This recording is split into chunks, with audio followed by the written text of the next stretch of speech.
Welcome to the Rim Break Rodeo. We hope this video helps.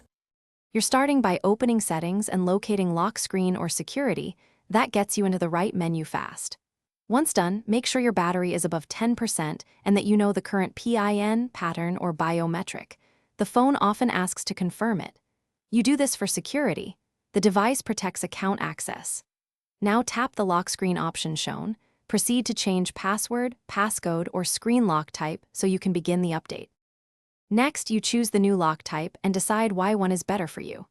If you want convenience, pick a 4-6-digit PIN. For stronger protection, choose a long password. Mixing letters and numbers prevents easy guessing. Once you select password, PIN, or pattern, the phone prompts you to enter the new credential twice to confirm. This prevents typos. If you plan to add fingerprint or face unlock, make sure to set the fallback first, because biometrics finish by confirming the new credential and testing lock and unlock right away so you catch mistakes quickly. Make sure to enable recovery options. Add a backup email, phone, or recovery codes if available, because that saves time if you forget.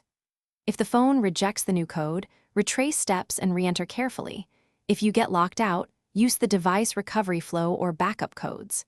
As a last resort, be prepared for a factory reset. That erases data, so verify backups before proceeding. Thanks for watching. Consider subscribing if we helped you.